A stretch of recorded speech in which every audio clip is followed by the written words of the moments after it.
Tashidilik, welcome to Tibet This Week. I'm Tenzin Chime with this edition of Weekly News on Tibet, His Holiness the Dalai Lama and the Central Tibetan Administration.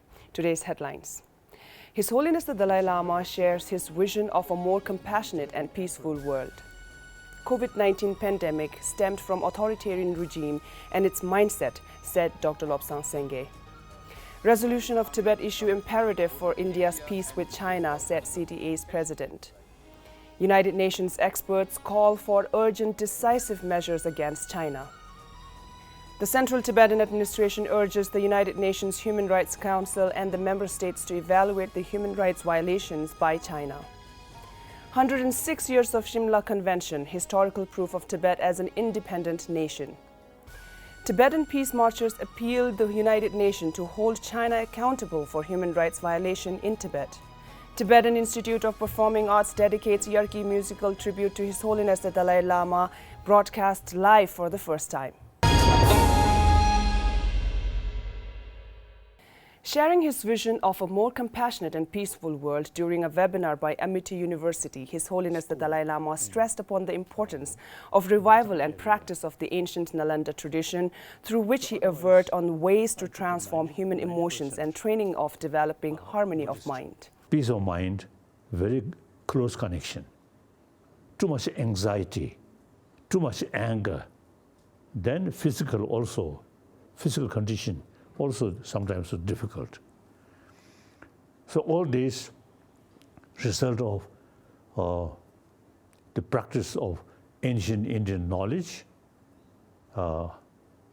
So I really appreciate this life. I met Indian tradition and a serious sort of study and a serious thinking and a serious practice, immense benefit. Very good. The webinar was organized by Amity University. Its chancellor, vice chancellor and the students attended the webinar and sought advice from His Holiness. The President of the Central Tibetan Administration criticized the authoritarian regime of China and its mindset for the COVID-19 pandemic that has caused a global havoc. At a virtual session on the pandemic organized by the MIT World Peace University last Thursday, President Dr. Lobsang Sangay argued that a reasonable change is required in the education system to teach young children inner values like compassion and empathy over materialistic value. The session featured distinguished speakers like Maulana Mahmood Madani, General Secretary of Jamia Ulama-e-Hind and former Member of Parliament, and Kavita A. Sharma, President of the South Asian University. Addressing the 6th Foreign Correspondents Club of South Asia, the President of the Central Tibetan Administration, Dr. Sangay, said that the resolution of the issue of Tibet is imperative for India's stability and peace with China. 62 war supplies for Chinese army was, provided through Shanghai and Calcutta seaport through the Sikkim Natula Pass inside Tibet. So what I'm trying to say is that after losing Tibet, even the Panchil agreement, which was supposed to provide peace and tranquility between India and China, was betrayed and the war took place. In addressing the members of the Foreign Correspondents Club of South Asia and answering their questions for over an hour on Monday this week, Dr. Sangay touched on aspects of Tibetan movement and relevance of China's occupation of Tibet to the current crisis at the line of actual control and impacts on other South Asian countries. United Nations independent experts have called on the international community to act collectively and decisively to ensure China respects human rights and abides by its international obligation. The experts have denounced the repression of protest and democracy advocacy in Hong Kong and have raised grave concerns on the collective repression of the population, especially religious and ethnic minorities in Tibet and Xinjiang. Highlighting the suppression of COVID-19 whistleblowers, the experts expressed concerns that journalists, medical workers, and those exercising their rights to free speech online in relation to the COVID-19 outbreak and pandemic have allegedly faced retaliation from the authorities, including many being charged with spreading misinformation or disrupting public order. Around 50 United Nations independent experts and from 30 United Nations Special Procedure Mandate holders have called on the United Nations Human Rights Council last week to act with a sense of urgency to take all appropriate measures to monitor Chinese human rights practices.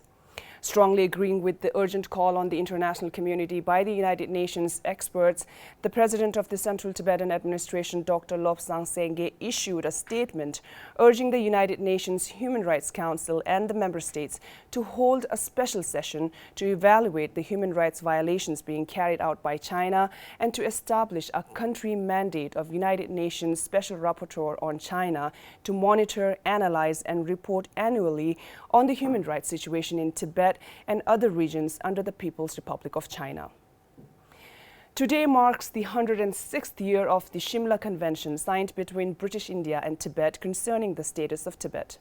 Tsewang Dorji, a researcher at Tibet Policy Institute, said the 1914 Shimla Convention proves historically Tibet as an independent nation who is recognized as a country that has power and status to sign treaties with other nations on equal footings. Through the Shimla Convention, we can prove that Tibet was historically the independent nation. And second thing is that China's occupation of Tibet in 1950, through the Shimla Convention, we can prove that the Chinese invasion of Tibet is illegal and it violates the international law. A group of 4 Tibetans in Switzerland concluded a week-long peace march from Bern to Geneva on Tuesday this week, coinciding with the opening of the 44th session of the United Nations Human Rights Council. To raise awareness about the human rights violations in Tibet and to make China accountable for its violations, a team led by Lobsang Sangay and joined by Dojung Udup, Tenam and Tashinamgyel began the peace march from the Parliament building in Bern on Thursday last week. On arrival in Geneva, the peace marchers submitted an appeal letter addressed to the United Nations High Commissioner for Human Rights.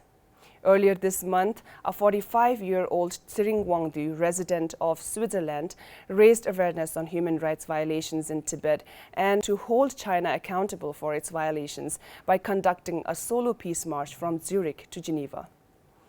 The Tibetan Institute of Performing Arts held its annual summer festival of music competition, Yarkyi, on Wednesday this week. The day saw the 2 competing groups of artists of the Institute performing on the common theme, Thank You, Your Holiness, as the Institute dedicates this year's musical tribute to His Holiness the Dalai Lama as a part of Central Tibetan Administration's observance of the Year of Gratitude to His Holiness the Dalai Lama. For the first time in 60 years, Yarkyi was broadcast live through Tibettv as Central Tibetan Administration's initiative to spread joy and happiness during this challenging time of COVID-19 pandemic. That is all for today. See you next time and have a good weekend.